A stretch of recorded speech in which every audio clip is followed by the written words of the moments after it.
Okay, give me a quick test. Okay, this is a quick test. 3, 4, 5, 6, count to 10, please. 1, 2, 3, 4, 5, 6, 7, 8, 9, 10. 1, 2, 3. And he'll have some actual photographs, which I don't know how you're going to know when to change them. You could cue me. You, because I'm not doing that part. Okay. Throughout the whole piece, I spread them out. Okay. And So think of a subtle but not misunderstandable cue. I could set it up on a lectern, and then you just hit the button when you would like it to go next. I have a CD. Do you have that? That might be good. to Oh, get. it's in, yes. I will get it when we're through here. And there's just JPEGs on it, so they're not in any particular order. And they're not going to be cued at a particular time? I could say what it is. I could put them in an order that you would like. Oh, that would be No. great. Yeah. So grab the CD, and I'll bring it. Okay, here, hold. Okay, Carl, if you could turn that number back down again, please. Do you need me here? No? Okay, probably for that. Yeah. No, I don't think so. Keep on talking. Okay, Michael, could you talk into it, please? Could you please give me the mic? Thank you. Okay, I think I'm gonna have to keep. Here I am talking. Been on 31 years now. We are gonna do a lot of great things today. We're gonna hear a great talk. We're gonna save some lives today, and that is no hyperbole. We are actually gonna be saving lives today, and I'll get into those details in a few minutes. But first, I want to thank. This is a talk that we're going to have today: the art of atheism, fiction, and a little poetry, with a little photography. It's a talk by Susan and Stephan Perry, and they're going to join us in a few minutes. But before that, I would like to thank CFI for use of this building. CFI is an organization that is a skeptic organization. They are a think tank and community center for humanities and skeptics. They publish a Skeptical Inquirer and Free Inquiry magazine. They've got a lot of great events that happen in this building as well, and a lot of great reading material in the hall. You'll be able to find out information about events that are coming up during the lunchtime. What do we do here at Atheists United? Norman, do we fight for separation of church and state? Do we have a great community? Yes, we do. Yes, we do. Christine, do we work outreach? All right, we're going to do some talk about the outreach in a little bit. We're going to do a special outreach event coming up in a couple of weeks. So we are an active community in lots of different parts. Yes? Oh, for sure, yeah. I thought it was just me on stage. Yes. Norman, if you can please ask somebody to turn on the air conditioner a little bit. We are frying in here. Okay, it's not just the lights. All right. So the outreach event that's coming up, many of you already know about the Toy Loan Center program the Toy Loan Center that we have here. It's like a lending library that we just started. Kids come in, they borrow a toy, all of it is for free, and they return it in a week or two. And the idea is to service the community, people who are in need of toys, people who would just like to come in and participate in the community. They can come in, borrow a toy. All of this is available free to the community, even with a little movie playing in the background. What we need, though, because this is a new program, is your help. We're calling for a volunteer day to help us get this set up. The event happens every single Saturday from 9 to 11, and we need people to get out there into the community to let other people know that this program is available. We set it up. You can see a whole bunch of toys ready to go. We just need the families now to come in and borrow the toys and make use of this wonderful program that we have here. Reed can testify to how many toys we actually set up. He's one of the volunteers that's been helping us so far. Do we have toys to service this entire community? Pretty much, right? Practically. We can fill up the room and then some with toys. So we'd like to not have to pack up the toys at the end of the day. We want to give these toys away.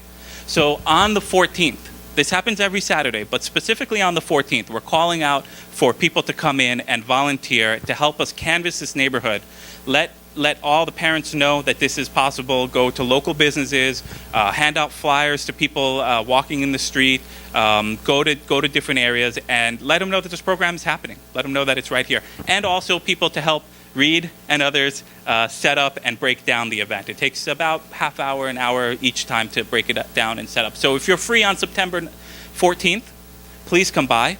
But remember, this event happens every single Saturday. So if you can't make this event, please come by another Saturday and help us with this. We can use help with outreach, and we can use help with setup and servicing the community. So please keep that in mind, and let families know. If you know of anybody that would love to take advantage of some of these awesome toys, come on by. It happens right here at CFI. Another great event that's coming up is the AIDS Walk. This is a picture from our last year. That's me. You can see if that's me right there. And that's Gula, the person the wonderful woman who set that up for us. She's doing a great job setting and organizing this up. And these are some kids that we met last year. Many of you already know about that there's high school kids that saw the Atheists United sign and wanted to walk under our banner with us. So we gave them some T-shirts that we had, and they walked up. There's 1, 2, 3, 4, 5, 6. That's not a high school kid right there, but there are about half a dozen or so kids that joined us, and this is a great event. We are raising awareness and raising money for AIDS care, and we're doing it under the Atheists United banner. So another community service event that we are hosting here. So it's on October 13th, a Sunday. If you're free, please come by. If you can't, please consider donating to our team. Ateos Unidos. We have an event that happens right here during the lunch hour at 1 o'clock. It's a Spanish-speaking group. If you are Spanish-speaking or have interest, where's Marco? Marco is right here. Marco is our organizer. Everybody say hi, Marco. Hello. He'll be organizing this event. He'll just grab a table with anybody who wants to participate. You have some topics for discussion. Spanish. What is usually the topic that you guys talk about? Awesome. So anything you want to talk about, come hang out with Marco afterwards, and let other people know. If you know anybody that is Spanish speaking and would like to participate in a group like this, meets at 1 o'clock every fourth Sunday, just after this meeting. Okay, so how are we saving lives here? It's another great event that Gula set up for us. This guy here is a drop of blood, and he is coming from your veins, and we need more of him. We need lots of him. We've got a special van that's coming out from a local hospital, going to be setting up right outside. At 1 o'clock, when it's lunchtime, we'll be taking volunteers to donate blood. And this is hopefully an event that we'll be able to do on an ongoing basis. Every quarter, we'll be doing a blood drive. So yet another great way that we are helping the community, and you are helping the community. So if you're interested in donating blood, we could really use your help. We need a lot of these guys to save a lot of lives. I think there's something where every pint you donate saves 2 or 3 lives. I think am I making that up, or is that based on something? I think it's something like that. So you're going to be doing a lot of great help. If you can, please stick around. We're going to be here till 5:30 today to take anybody who wants to come in and donate blood. So please consider donating today. Oh, and you also get a pint of Ben & Jerry's ice cream if you donate. All right. So one of the things that we have here is, one of the regular segments that we have here is Atheism 101. It's about atheism, things that you might not have known about, or people that you might not have known about, atheist topics. Today we have Christine Breen coming to give us a talk. Everybody, please give her a warm welcome. Hello. Would you be okay?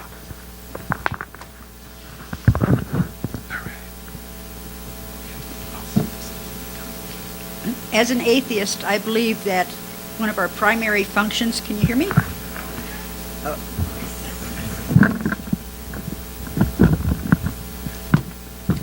As an atheist, I believe that one of our primary functions is to educate and defend atheism and evolution.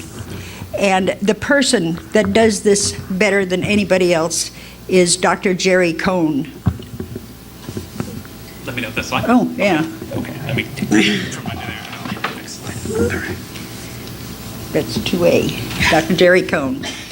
And then the biography, he is a professor at the University of Chicago and teaches evolution. And his specialty is speciation. Of the 9 books on Amazon that are dedicated to organic evolution, the 9 most popular books, 3 of them are creationist theory. Shame, shame. Next. Okay. And I think this is an appropriate comment. So, Dr. Cohn wrote a book, and if you're, This one. yes, the next one. He wrote a book.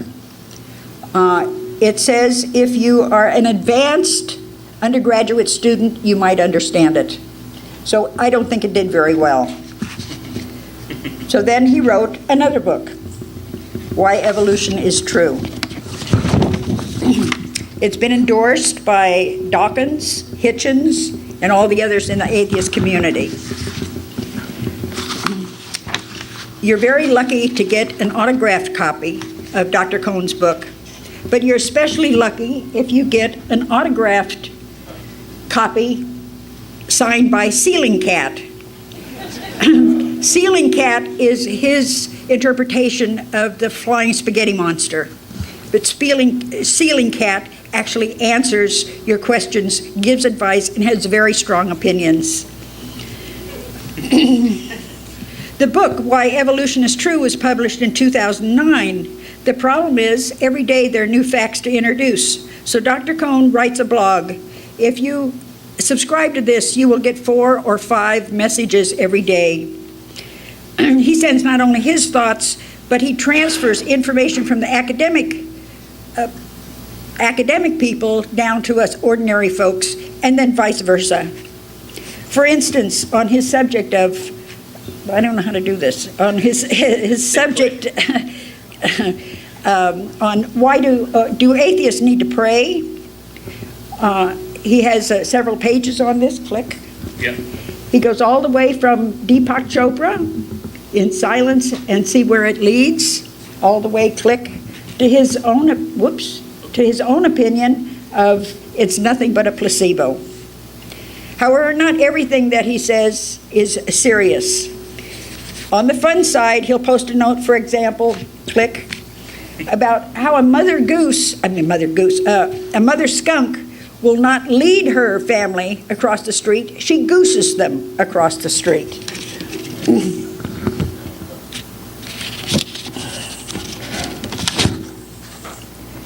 But other topics, click, include how a spider will react to a laser dot, or pictures of an albino whale, which is very unusual. He poses questions from readers, click, even if the reader is a cat. In this case, the cat is asking, when did toothbrushes get invented? And his answer, click, is that they developed within the last 2.6 billion years. Not a very specific answer. Just try and please don't try and brush your cat's teeth. Click. He also deals with science studies. This happened to have been a video of the 3 years of sun, so that you can see all the emanations. And then one that was click, which I was very interested in, is a discussion of how the shells of turtles developed, and click. And this one, in which a fly came out of the larva state, but his leg didn't quite develop, so he is no longer a fly, he is a walk. Click. He also talks about. All right, without any more further ado, we are going to present this great talk. First, I'm going to introduce Susan, and then Stephan will come on. So please give Susan a warm welcome to come on stage. Come on, Susan.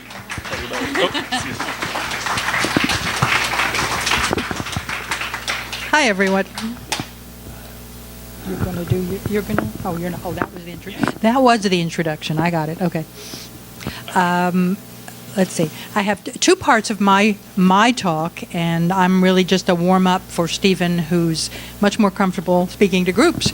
Tell me if anyone here has ever wanted to write something and get it published? Okay, because the first part would be 22 things I learned while writing Kylie's Heel. First of all, I've written 5 or 6 published books with regular publishers, not self-published. Kylie's Heel took a long time, and I was almost ready to go self-publishing route, but I found Humanist Press, and they published both my book and Stephen's, which you'll hear more about. So I'm going to just read these and consider them opening, so when we get to, when we talk to you later or the Q&A, you can ask further. I'm just going to go through them and try not to talk too fast, but I won't expand on each one. There just isn't that much time. So it took me probably, let's say, a decade to write this book, from inception to today. Okay, so what I wrote nonfiction before, including a book called Writing in Flow, which was a bestseller here in Los Angeles. That was more than 10 years ago. And then I decided to go for fiction. I got bored with all the nonfiction I'd been writing since about 1980, actually. And I found, number one, making stuff up is more fun than sticking to the formulas that most nonfiction requires. Like getting into the major women's magazines, really, really difficult. I did probably 1,000 articles, essays. I got 1 poem published. Even that wasn't really made up. But it's not easier to write fiction than nonfiction. It's more fun, but it's not easier. Number 2, writing a novel can play tricks on your mind. Remembering what's real and what isn't can be a little bit of a challenge. Now when I think of Kylie and her movements around Silver Lake and all the things that happened to her and the people she met and the incidents that happened in the conversations, it's really a trick for me to try and a challenge to remember, wait a minute, did that one really happen or did that one not really happen, or which part of that is real? So when people ask, is that about you and your life? Pieces and parts, but I sometimes don't even remember. For writers, start anywhere. Write scenes out of order, probably do a lot of rearranging later. I didn't know until I got really close to the end of Kylie's Heel how it was going to end. Writers, mystery writers, genre writers tend to plan things out ahead. Literary fiction writers, which this is women's fiction / literary fiction. I like to say just literary fiction, but that feels so, giving it something I don't know if it has.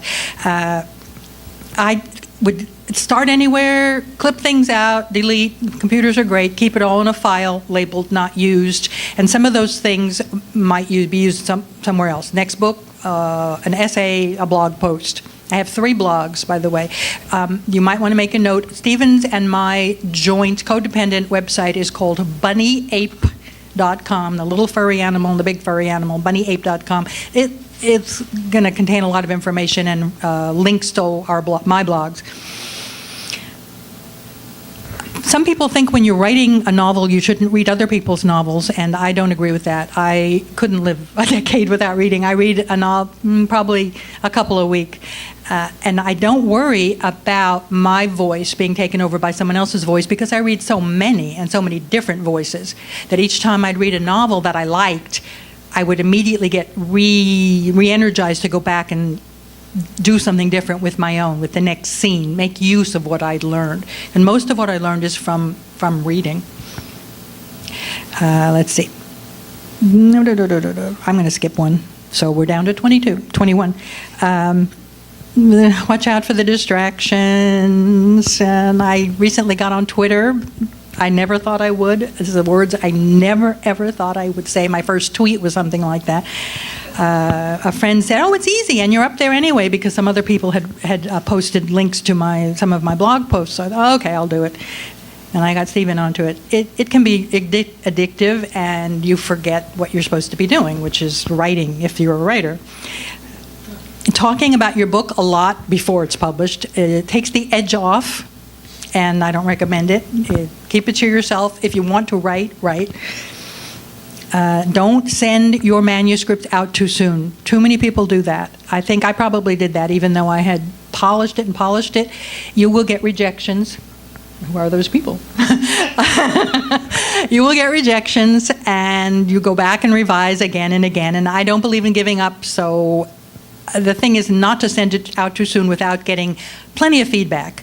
Another point is that your friends are your friends, and they will love your work, and they truly will love your work because they hear your voice through it. However, most reviewers are strangers.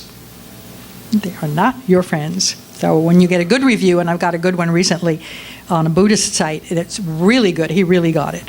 Let's see. Uncritical. No magic rules of thumb as to when to give up. I don't give up.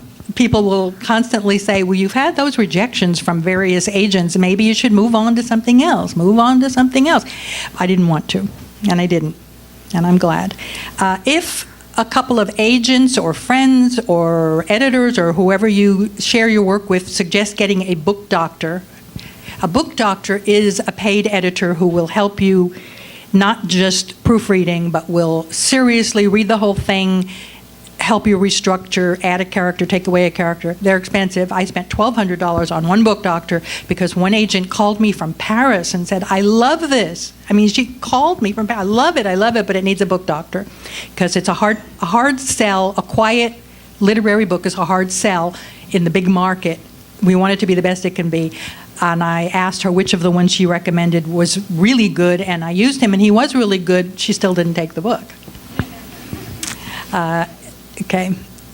How many of you use ebooks to read? Some. Okay.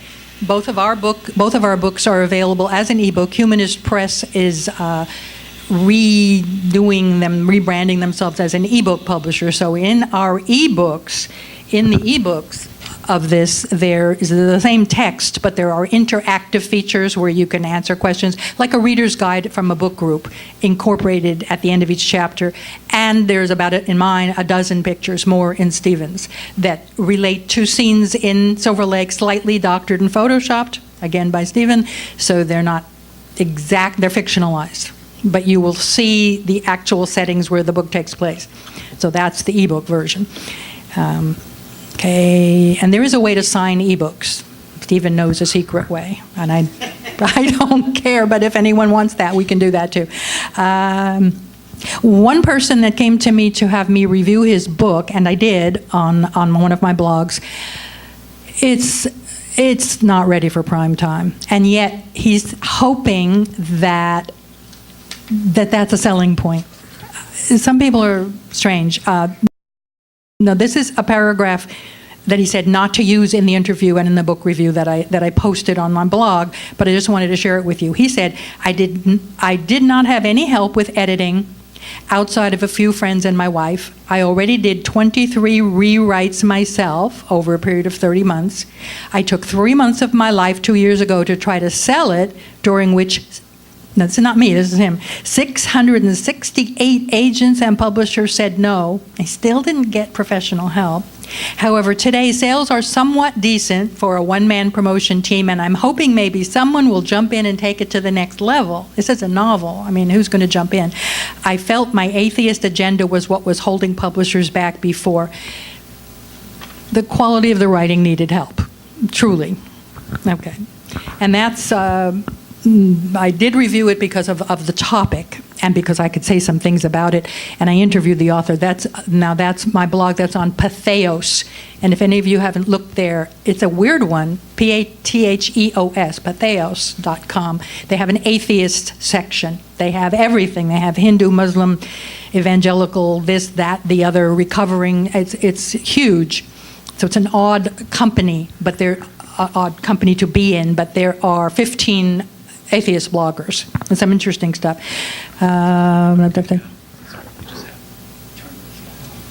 Okay. Should you blog? A lot of people ask that. Should you blog? I have 3. Try guest blogging first. Keeping a blog up is a lot of work, and it's not going to make you rich, and most of them don't pay, and if they pay, you have to get a lot of hits in order to be paid anything. And then I will, let's go down here. Some readers don't like being made sad. One of the things I read once from an author that non-literary fiction, things end up happy and the protagonist gets what they want. In literary fiction, they don't. And so a few of my early reviewers on this very amateur site said, "Oh, that book made me sad," and so I gave it less stars. Okay. And then one reviewer at one point said he wanted less touchy-feely emotion, and later at the end he said, "And I hope Susan writes another book with more strong emotion." What do you do with that? Okay. Now I'm just going to read part of a chapter and see if you can recognize some Silver Lake sites. Oh, I guess I should say Kylie is about a 43-year-old woman who lives in Silver Lake and is married to her second husband, has one son who is about to go to college and instead decides for the summer to go to Ghana on a medical mission with Kylie's religious Jews for Jesus sister. So they're twins, but sororal twins. So, I mean, twins are used a lot in fiction for some reason. It just seemed to work. Okay, so this is towards the end of the first third of the book, and it's a chapter. And, her husband is called Flann, F-L-A-N-N. When Flann was showering yesterday, and it's first person. When Flann was showering yesterday, I scrawled a note, "Die, bitches, die," and stuck it to his monitor. I only meant to remind him to keep his pornographically limbered bimbos out of my sight. He got moody and called me passive-aggressive. I had to try something new. "Would you go with me to a marriage encounter thing? It's just a weekend," I said. "And then I can write about it. So, even if it's a waste of time, I'll get paid, and maybe it won't be." Kylie does some freelance work and has a column called A Rational Woman. That's the core, those questions and answers throughout the book here and there where people write to her. I made an effort not to react to his petulant sighs. "What if it's terrible? Will we be able to leave?" he asked. And then she thought, could it be terrible to spend a weekend doing nothing but talking with me? For me, it would be delicious. 1 evening and 2 full days devoted to us with no computers or telephones. Throw out your expectations, the brochure said, and learn basic tools of communication to make a better marriage. So what if it took place at a travel lodge in Simi Valley? Yes, of course we'll leave if it's pointless, and we'll stop for Mexican on the way there. We were shown to our room by a friendly volunteer who'd done the weekend with his own wife. The basic room held 2 king-size beds, prompting Flann to joke, "We could have brought some friends along." There was a television, free coffee, and a generous pile of towels, little soaps, and shampoo packets. There would be no maid service for the weekend, according to the brochure. We soon joined 20 or 30 couples in a meeting room where the front wall was covered with large banners proclaiming couple power and love is a daily decision. I looked around. Couples were in their late 20s to 40s, and at least one woman was obviously pregnant. Father Pat strode in and urged us all to help ourselves to coffee. I'd known it was to be a Catholic encounter, and yet hadn't visualized a man in a clerical collar leading it. Flann glanced at me, but I couldn't read his face. The majority of the time, Father Pat was saying, we'd be on our own together, relating in a focused way. We weren't to phone home except in an emergency, and we weren't to leave the hotel. I almost expected to hear a series of doors locking with loud clicks. And then the group participation activity began. And I'm going to just skip a little because it just takes time here. Non-professional speaker spoke. Needless to say, we planned to sleep in. In the middle of the night, Flann came down with a foul case of food poisoning, making a mess in the bathroom. When I went down to breakfast alone, it was suggested we reschedule. An hour later, as Flann lay in bed looking green, we were startled by a knock on the door. It was Father Pat. I reassured him that Flann would recover and we would come again when we could arrange it. My own face felt increasingly hot as I spoke to the priest, but not from illness. On the way home, Flann said, we don't need anything that priest has to offer us. We can find our own way just by doing stuff together. Have you noticed how we hardly do anything anymore? My stomach dropped an inch or two when he clarified what he thought we needed, a hike. With other people. When I nodded and added that he could take the initiative this time, he smiled broadly through his pallor, and when we got home, he quickly reserved us spots on the very next full moon hike in Wildwood Park. An easy 2-hour hike, a few hundred feet up, and a couple miles round trip. Family friendly, whatever that means. A week later, we got caught in rush hour traffic on the long drive across the valley. Flan listened to a classical music station, and after winnowing out the coupons in my purse, I stared out the window. When we finally parked in the dirt lot and looked around at the dry brown landscape, I couldn't resist checking for feral cats. That's because there's a cat in the first scene. Met up with the group. Okay. In the fading light, everyone stopped suddenly at the sight of an owl on the trail. The young children didn't know what to make of it, but when it didn't budge, they caught on that it was stuffed.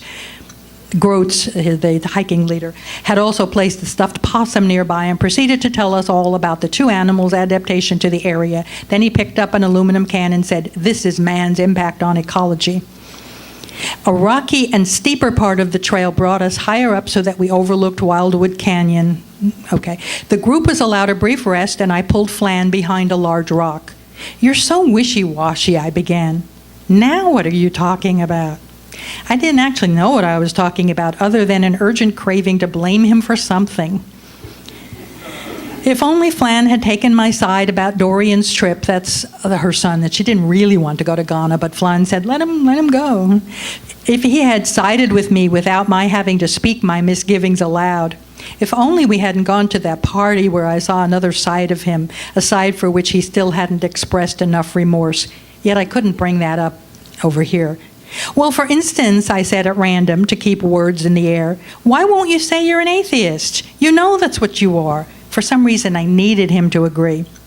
"It's too conclusive," he shrugged, adding, "Must we go into this now? But what about when you're absolutely certain there's no supernatural entity up there?" And jutting my chin in the direction of the expansive view, "or out there, or anywhere." "If you're that positive, Kai," he said with a frown and an impatient twitch of his right shoulder, "at least admit you're basing that certainty on something like faith. You know you can't prove the non-existence of anything. Agnosticism is more rational." He tilted his head, spread his hands, palms upward, as though he'd made an unassailable argument. At that moment, I hated his logic. Right then, one of the youngest children began wailing, and Mr. Groats indicated by a wave of his arm that we were moving again. "But come on, Flan, Bertrand Russell's teacup argument?" Yeah, I know." Vexed, Flan adopted his pedantic voice, lowering his voice to a loud whisper. "He said we can't prove that there isn't a tiny china teacup revolving around the sun, but that it's ridiculous to claim that we can't reasonably be sure there's no ceramic up there. Still..." "Okay, call yourself an agnostic," I conceded, "but not me. No orbiting teacups." Flan twisted his lips at me, but it seemed I couldn't shut up yet. "And," I added, pointing at a large crack in the rock near us, "no fully staged Hollywood musicals will leap from cracks like this one either." He merely shrugged. Okay, one more part. The next morning was the Sunset Junction Street Fair. How many people have been to the Sunset Junction Street Fair ever? Some? Okay. Both of us were short-tempered from our poisoned marriage encounter and the hike I ruined. Still, Flan had given me his word that he'd come with me to the fair, and I waited outside in the smoggy brightness and... Okay, so then we are at the fair. During the short drive to the fair, I strove to breach Flan's broody silence by recounting how I took my son Dor to this fair when he was 8, when we'd been startled by the shirtless men sporting nipple rings and the tattooed women kissing other women. 8? I nodded. I thought I would introduce him to the real world. When he was 4, I told him Santa Claus didn't exist, so this seemed okay. Now I'm not sure. Real world? His expression implied that I was the one who needed reality lessons. I wondered if he and I lived in the same world at all. Okay, so then they parked, and he wouldn't go for any of the snacks. Flan, do you know any of these? A dozen bands' names were posted on a pole. Felonious Monster, Dios Malos, Spotty Minx, Sinful Rabbit, Sweat and Barf, Dengue Fever. "No," he said. That last name brought to mind Africa and Dor, and I pushed the thought away. All the familiar crafty miscellany of the who needs it sort blended in my mind after 10 minutes. I'll list a bunch of those. Dipping to pick up a forest lawn pamphlet to shield my eyes against the blinding sun, I was rammed by a woman talking on a cell phone, etc., etc. Please, let's be friends, I pleaded with, Flan. Fine, a grudging favor. When I unlocked the car doors, he spat, nuns under the floorboards. That's what it feels like being with you. The idea was so absurd that I laughed, but after I turned the ignition key and put my seatbelt on, I scrutinized his face, expressionless as a straw effigy. On the way home, before we turned right from Griffith Park to Hyperion, I stopped the car and got out near an old burgundy plum tree whose branches hung over the sidewalk. One small late-season plum was reachable. I pulled it off and slipped it into my jeans pocket. The phone rang before I removed my key from the front door. I dropped my sweaty handful of booth literature and shoving Flan aside, rushed to answer it. At my sister Phoebe's voice on the line, I tensed. She's in Africa. It was a clear connection. She could have been here in Silver Lake rather than 7,000 miles away. Her words were thus all the more surreal. The thing is, Kylie, I don't know how to say this, so I'll just say it. Your son is missing. Noise continued to flow from the handset, but I couldn't move. My lungs wouldn't inflate. A long time passed between the beat before I heard the word son and the moment after that. They say your life passes before your eyes, but it was my death, my own stupid, useless death. For a single second, what I envisioned was a monstrously comic scene in which I collapse of a stroke, and above me there are murmurings that it was all a mistake. What a waste, what a shame. And within that solitary second, I willed time to flow backwards, to go back as far as necessary to make this not be happening, not have happened, never happen. And that's about all I'm going to say today.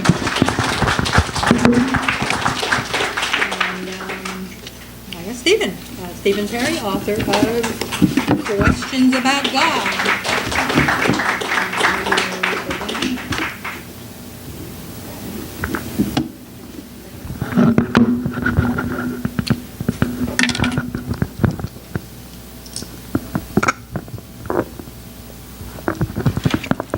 First of all, thank you so much for inviting me, and it's great to be in a community of like-minded thinkers.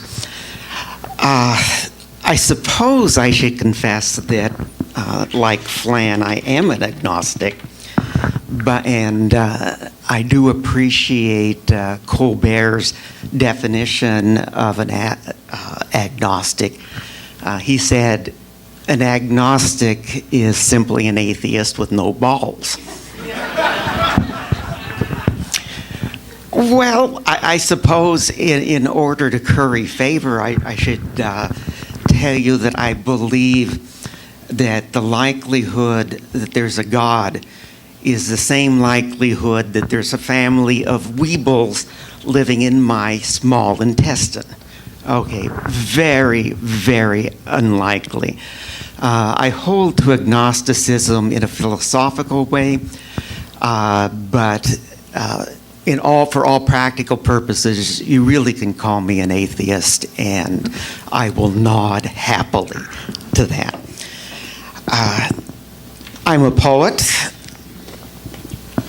and poets by their nature tend to think in metaphor.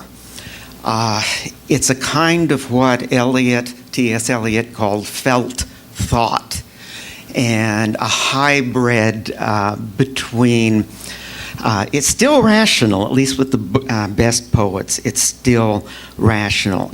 But it uses image as a kind of language and communication in and of itself.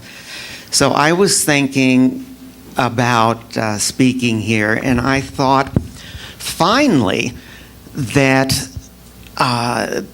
what topic I was trying to inch my way towards was religion as a failed and fraudulent metaphor. And there's plenty of stuff to talk about. Instead, actually, there's too much to talk about. I'm simply exploding what I was going to say here, and lean in and try to give you the gist of the matter, something to educate you or a new way of looking at things, and also, not secondarily, to entertain you. I know we're looking forward to pizza, and I dare not stand between you and pizza. So I will try to be uncommonly brief. Poets are very, very sensitive to language. In the presentation we had before, I noted that the language used for the mother skunk doesn't lead the baby skunks over, she gooses them.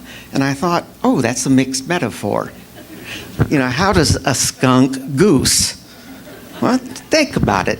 And what passes most of what passes by in your transparent consciousness is something that is put upon a ceramidome for me. Now, what about this religion as a failed metaphor? We are confronted so frequently, incessantly, with fundamentalists taking the Bible literally. We absolutely erase from our minds that it could have other implications as well. And I want you to think through some of those implications.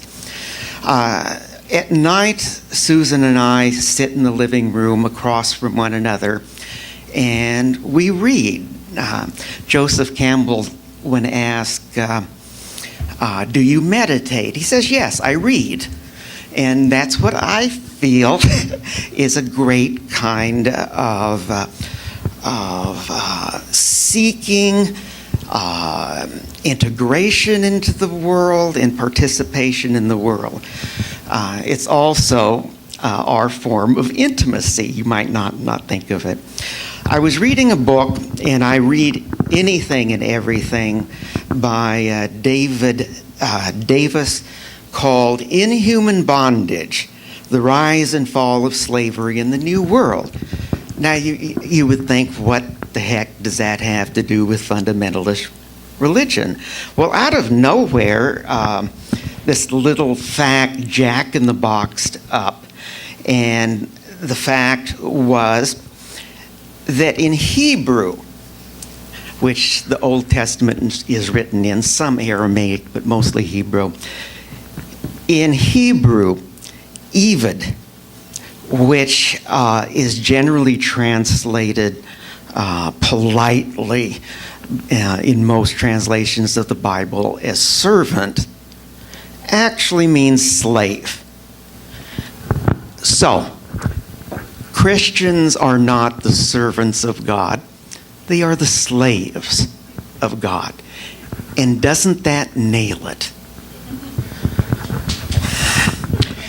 I guess this is why we think of ourselves as free thinkers. And this is a horrid metaphor, but a metaphor that Christians really abide by.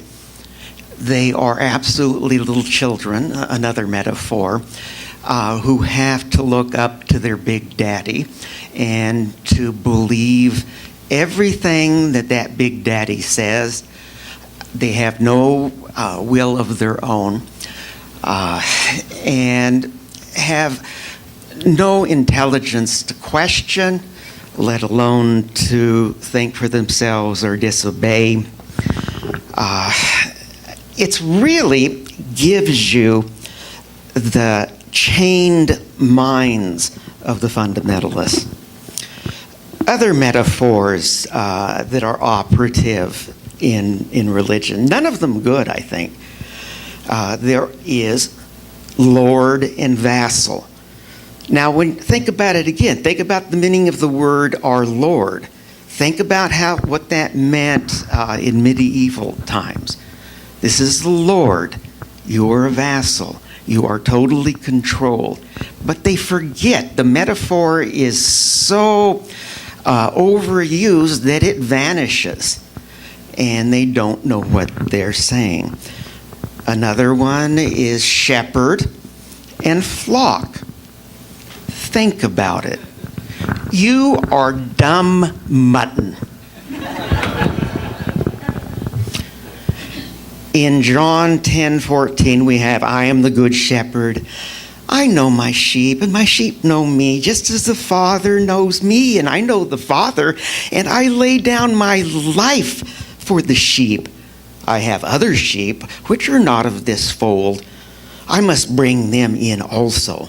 They will hear my voice, and there will be one flock and one shepherd. Isn't that sweet? This is all well and good, but you are followers, and you're made explicitly to know your place. Everything, as long as you're obeying the rules, as long as you don't question, as long as you don't disagree, yes, God will love you, but that's conditional. If you disagree, if you question, well, then you're going to be bitch slapped by the devil for eternity.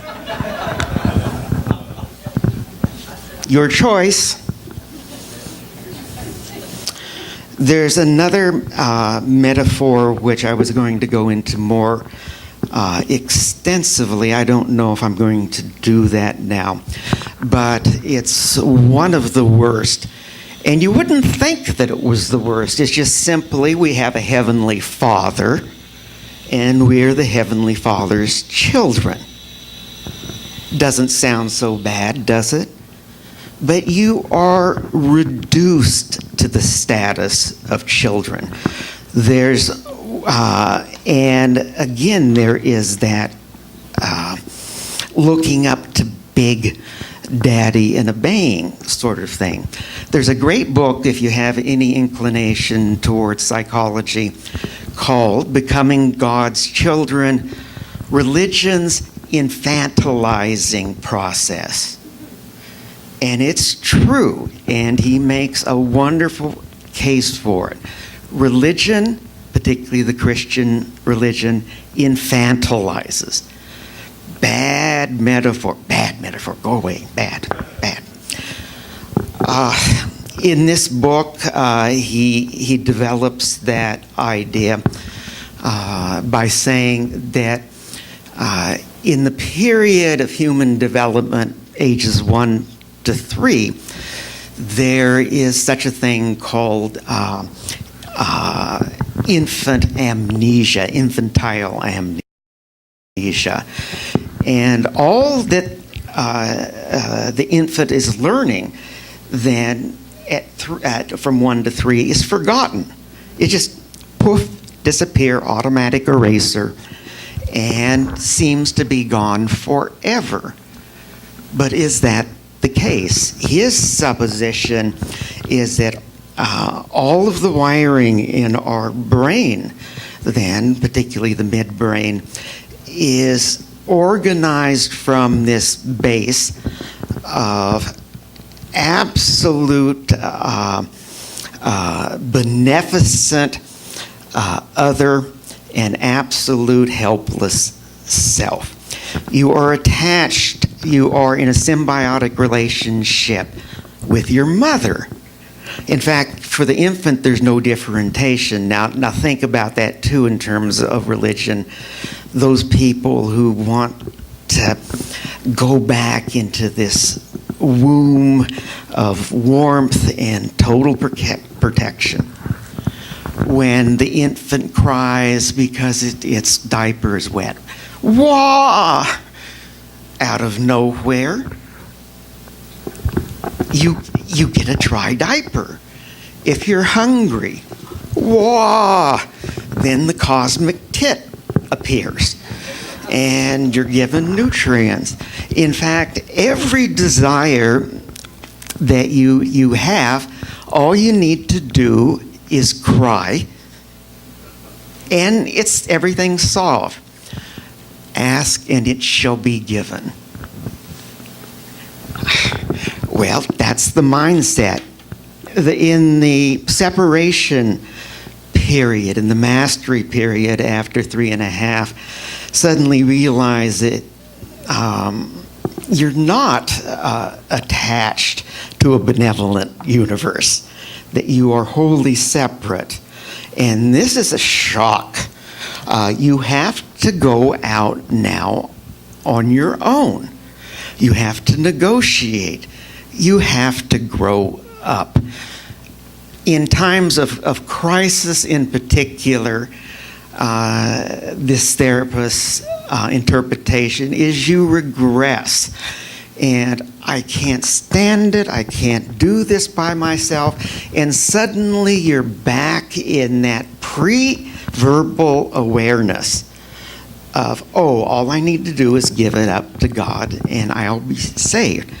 But you got to give it all up to God. And this is not what an adult does, not a thinking adult.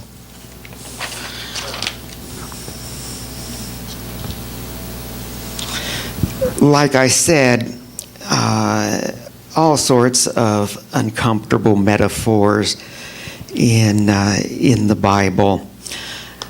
Verily I say unto you, except you be converted and become as little children, you shall not enter into the kingdom of heaven.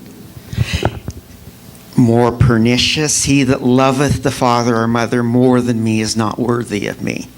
And he that loveth son or daughter more than me is not worthy of me.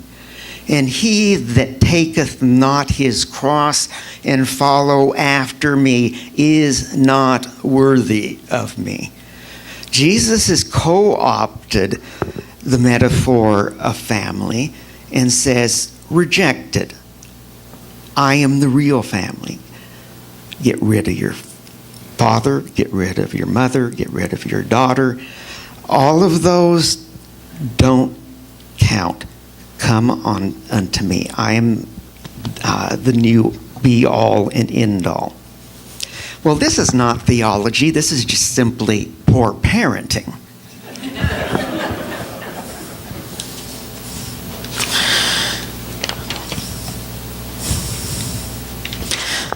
I was going to talk a little bit about metaphor and how it works, but all you need to know is just simply for poets, it's a different, it's actually a kind of mode of thinking. Sometimes I call my own poems a nonverbal art form, because you're paying attention to image and you're reacting to the image, and the images are complex and are heartfelt, and you enter into the poem on that basis. If you go to our website, which I believe is on our bookmark too, it's not. Well, Susan told you, www.bunnyapeFurryAnimals.com.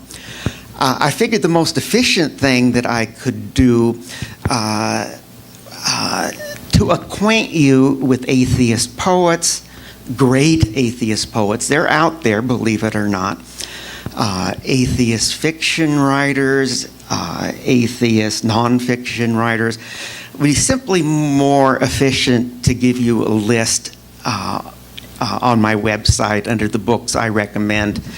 And so I've started a list there. It's not completed yet, but maybe I'll even put it up in its incomplete state.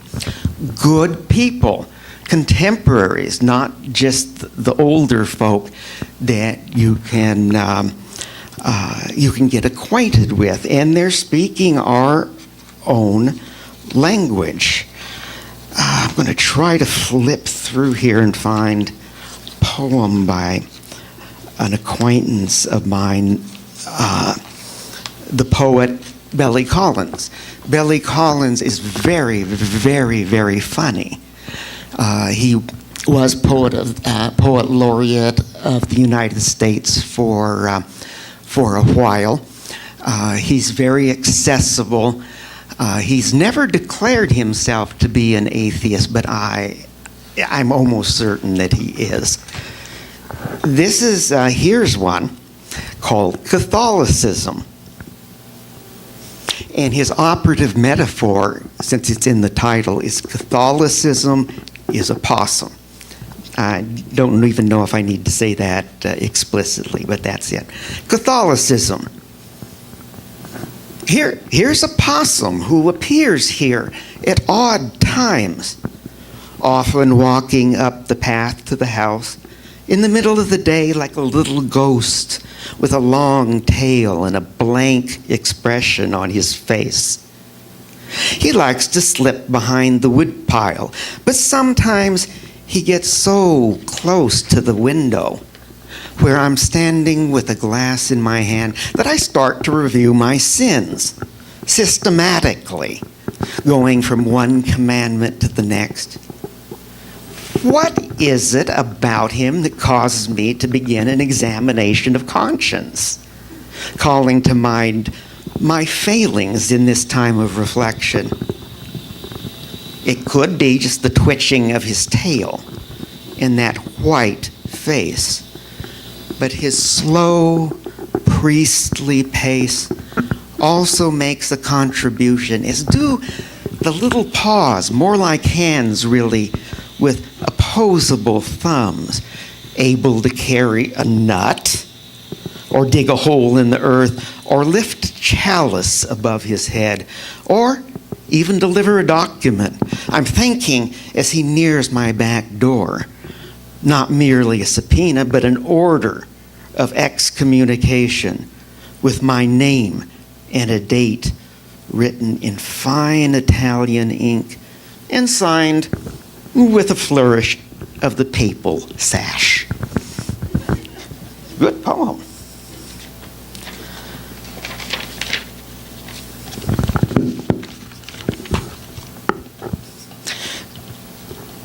Here's an early poem by Shelley, who maybe you know or know, Percy Shelley, who was an atheist when it was extremely unpopular to be an atheist.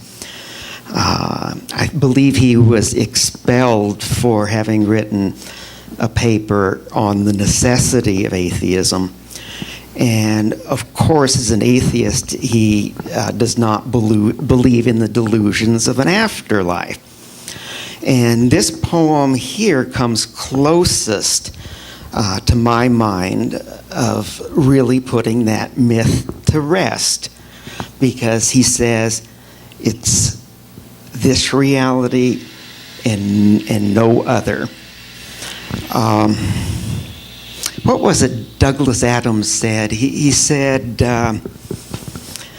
he says, this is such a marvelous world, a marvelous garden. Why do we feel the necessity to put fairies at the bottom of it? When the lamp is shattered, the light in the dust lies dead. When the cloud is scattered, the rainbow's glory is shed. When the lute is broken, sweet tones are remembered not. When the lips have spoken, loved accents are soon forgot. As music and splendor survive not the lamp and the lute, the heart's echoes render no song when the spirit is mute, no song but sad dirges, like the wind through a ruined sail, or the mournful surges that ring the dead seaman's nail. When hearts have once mingled, love first leaves the well-built nest. The weak one is single to endure what it once possessed. O love, who bewailest the frailty of all things here, why choose you the frailest for your cradle, your house, and your bier? Its passions will rock thee as the storms rock the ravens on high. Bright reason will mock thee like a sun from a wintry sky. From thy nest every rafter will rot, and thine eagle home leave thee naked to laughter when leaves fall and cold winds come. Rather somber vision, but one's necessary and real. I'm not thrilled that I'm going to die, but it's going to happen, and I can mourn that in poems, or I also can celebrate that in poems. And you'd say, how the hell do you celebrate it? Well, Richard Dawkins said after he wrote his first book, which I believe was The Selfish Gene, people wrote to him and said, after reading your book, I couldn't even bear to think of living anymore. And this shocked Richard, and he thought, well, this is not the point of it at all. And so he wrote another book called Unweaving the Rainbow. And that's from a poem of Keats, and he's responding to Keats. And he's also calling for the poets and artists in contemporary society to celebrate the wonder, the awe, the magnificent mystery of complexity that is our natural world. And I was surprised in rereading him that he said the same thing that the poet Wallace Stevens says. He says, the fact that we are mortal makes this all more precious. Those who forget that don't celebrate. Those who forget that don't look in the way that you should look. There are marvels all around you. Scientists certainly take that approach and believe that. I'm quoting as metaphor a little snippet. Don't know if it's from the Bible. It might be. All around you are already miracles. Is already the kingdom of heaven, but you don't see it. Well, in a metaphorical sense, that's right, and it puts us on notice. This is a slightly longer poem, so bear with me. It's one of the most important atheistic poems of the 20th century, and it's celebratory.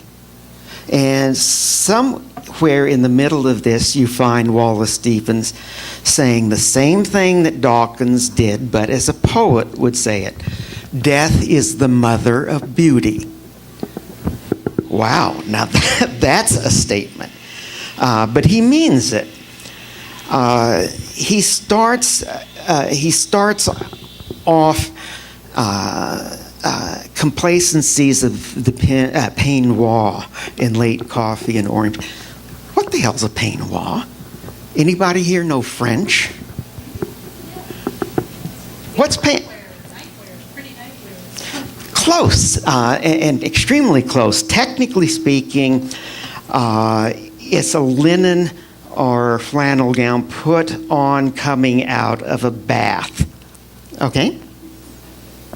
If you really wanted to get even closer to its etymological beginnings, it simply means to comb, but I don't think Stevens meant that. Well, why such a weird word?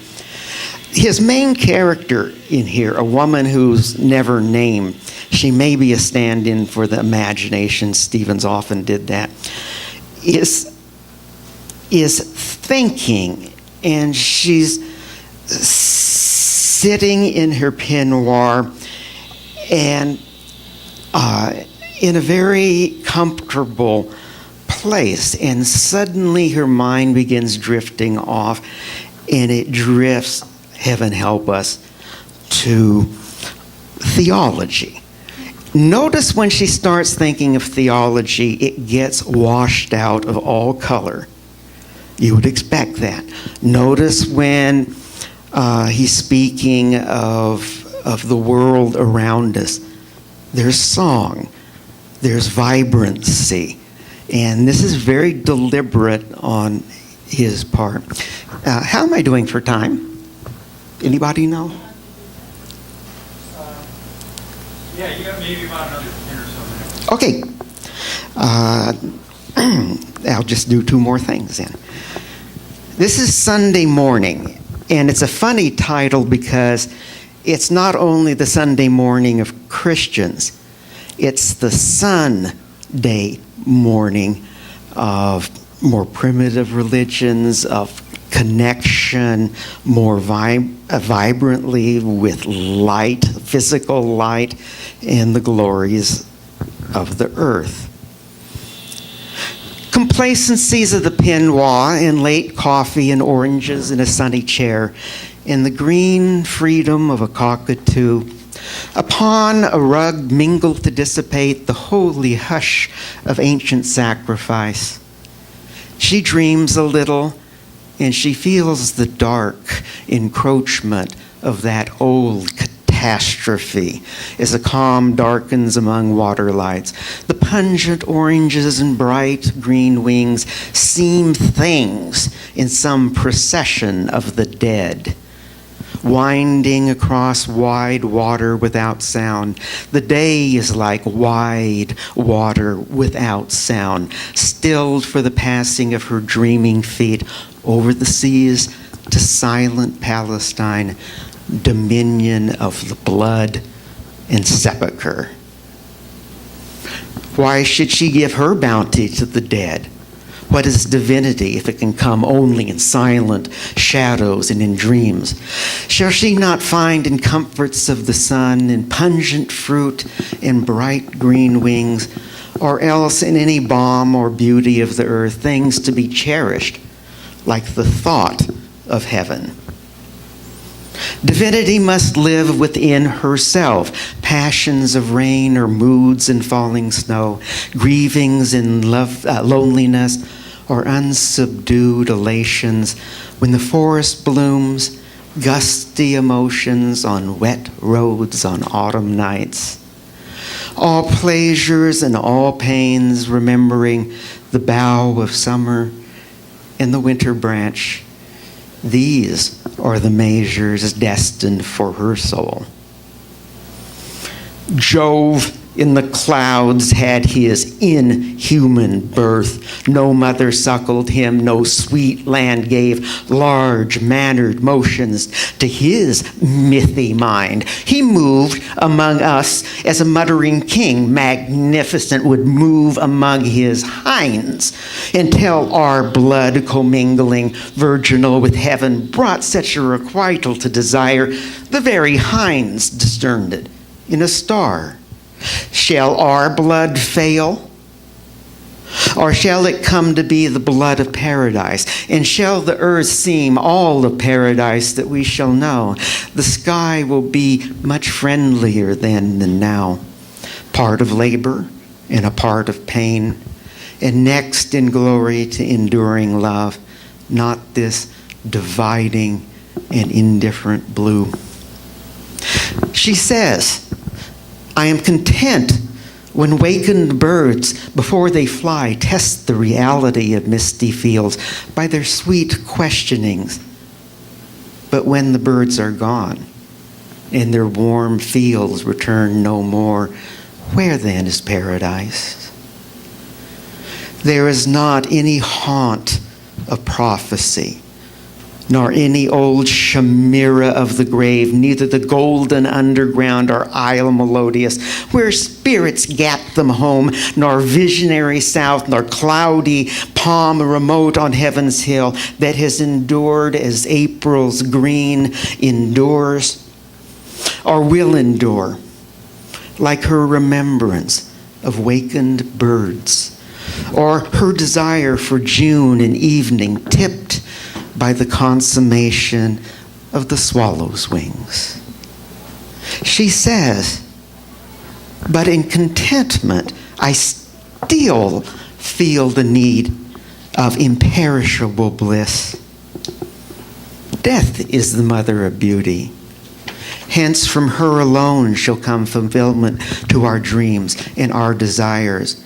Although she strews the leaves of sure oblivion on our paths, the path sick sorrow took, the many paths where triumph rang its brassy praise, or love whispered a little out of tenderness. She makes the willow shiver in the sun for maidens who were wont to sit and gaze upon the grass, relinquished to their feet. She causes boys to pile new plums and pears on disregarded plate. The maidens taste and stray, impassioned in the littering leaves. Is there no change of death in paradise?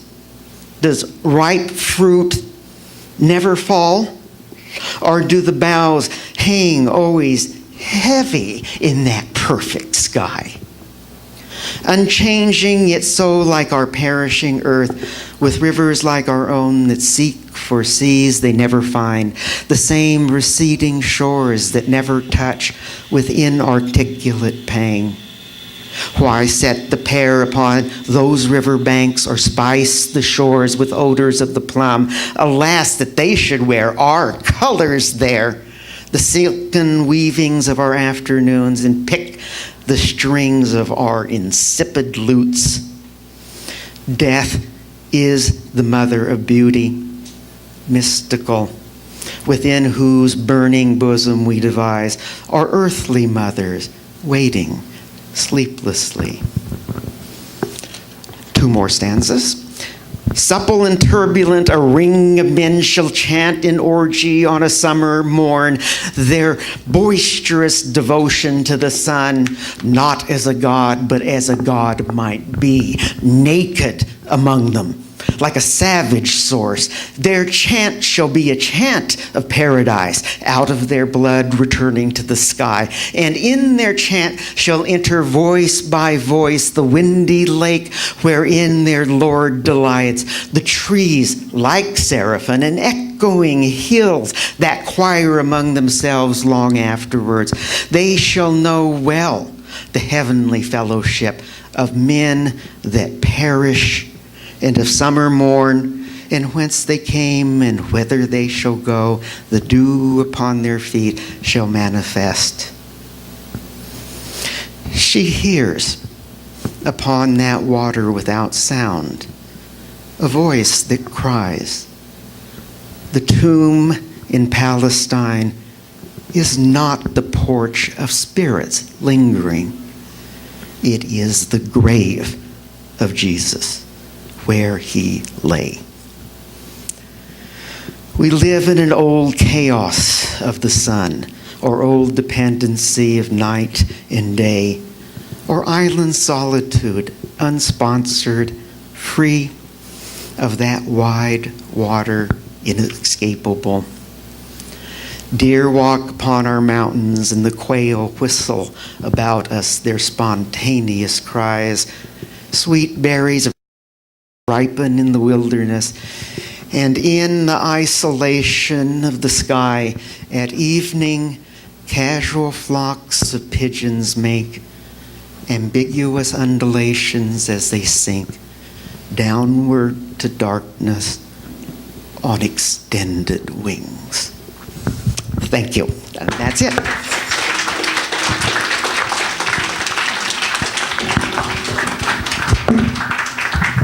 Thank you so much.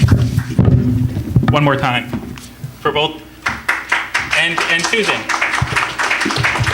And we're going to do a quick Q&A. We're waiting on the food to come up, but we're going to be doing a Q&A, just a few questions, and you guys will be available afterwards during the lunchtime? Yeah. Awesome. Absolutely. Two quick announcements before I do the Q&A. One, let me apologize for some of the noise you guys were hearing back there. I apologize that it was interrupting the meeting a little bit. We will do better about that during the next meeting, so sorry about that, but it is the sound of the future. Those sweet sounds are coming from the next generation of atheists, so please excuse it and bear with us. We will get that fixed for next time. It didn't bother us. Oh, great. Well, you guys are in the front row. You guys... but in the back row it's a little noisy. But apologize for that. And the second thing is, it's Thanksgiving is coming up soon, and part of our annual event is Thank a Farmer, where we give food and money to farmers in need, the farmers that actually pick the fruit that make Thanksgiving possible for us. If you have any canned goods, please start bringing them in. We're going to collect them at the next meeting and the following meeting, which will be September, October, and the November meeting. So please bring in canned goods during the next meeting. Without any further ado, we will start asking questions. We kind of have a easier crowd here today, so I'll be passing the mic around. Please keep your questions direct and short, and then if you have anything extended to say, we could do it during the lunch period. So they're hanging out during the lunch period, so you can have a more in-depth conversation. So first question, please. Who would like that? Right in front. Okay. I enjoyed that very much. I'm assuming that you're familiar with Robinson Jeffers. Oh, yes. And I think he would probably, fit in to this a little bit. What do you think? There's certainly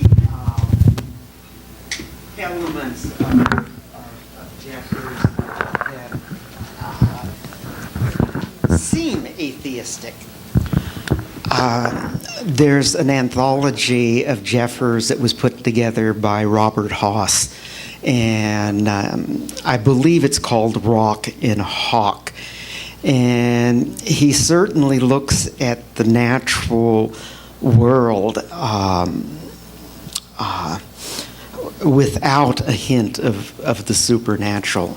And he's a wonderful poet, but uncomfortable to read. One of my professors once said he probably liked nature far more than he did human beings. And that you get that, but he's definitely worth reading. My memory is that he had, if not Christian, a kind of mystical idea of overweening, I almost want to say overbearing, cosmic presence, cosmic intelligence, or something like that. That's what I remember. Thank you. Another question over here. This is for Susan. Susan? Over here. I really have only one concern. I enjoyed both of your talks. I was a poetry reader myself once on radio, so I enjoy Stephen a lot. But you, in your talk, referred to something, this was the evil one, or the evil thing, or the evil part, or... I'm not clear. Say it again. You referred to something as being the evil side of it, the evil part... Evil side of something? Of something, yes.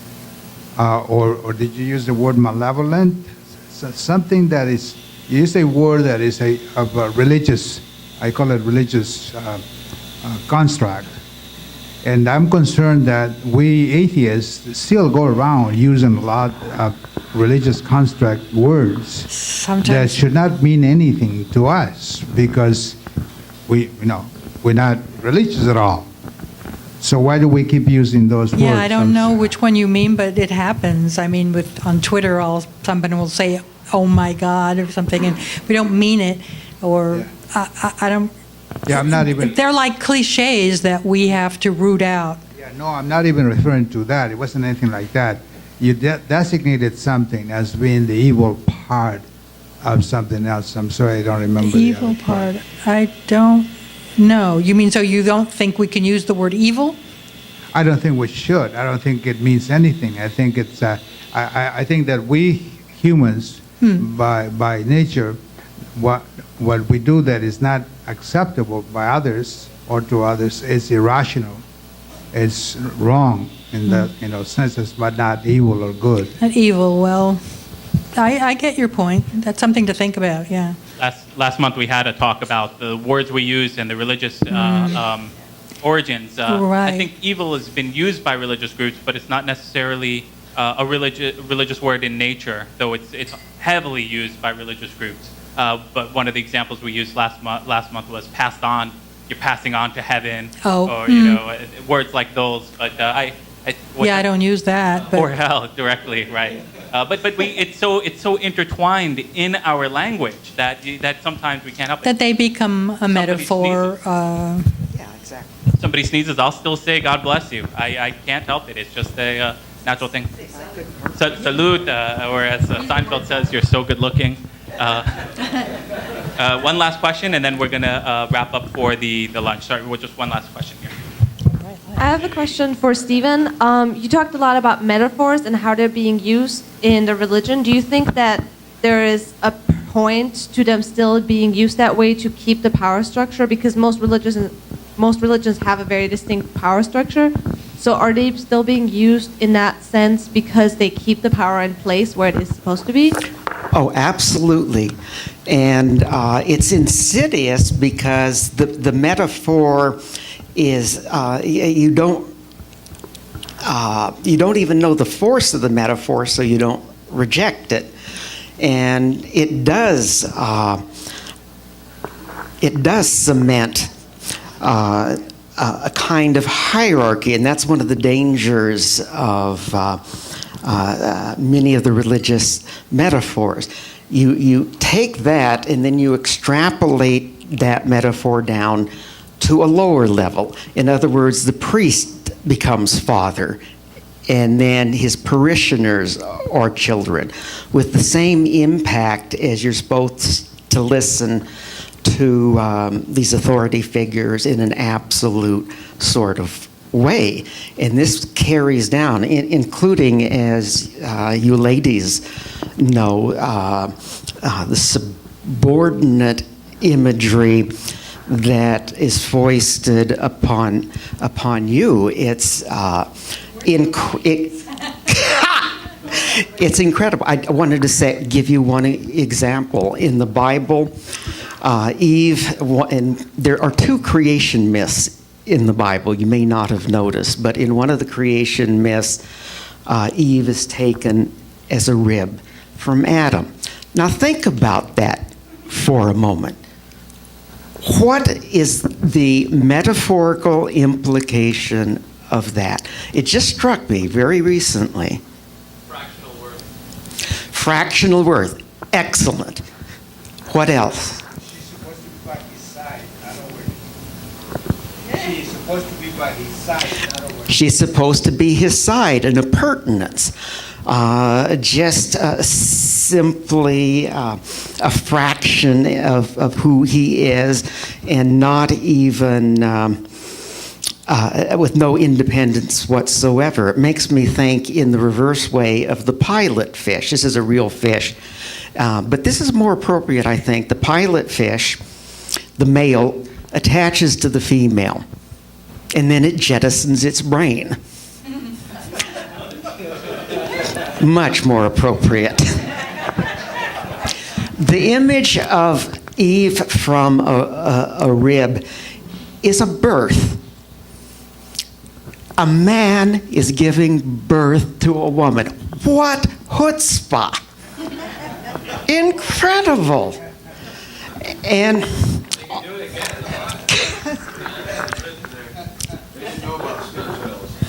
didn't know about stem cells. Why a rib? Ha! They taste pretty good They taste good. Why do they taste good? because they're nice and meaty and fatty. They're full of nice greasy barbecue sauce. Absolutely. And if you were more primitive, what would you use the bone for? Drums. How about the primitives who ate the marrow of the bone? It's an image. Bones have always been a metaphor for death, but here, weirdly, the bone death is coming out, but it becomes life, and we're getting this compound metaphor of God the Father, no goddess there, giving life to Adam. He gives, so he births Adam. Adam births Eve. And then a kind of clever subsidiary metaphor linked in there. There's morrow. So within death, there's life.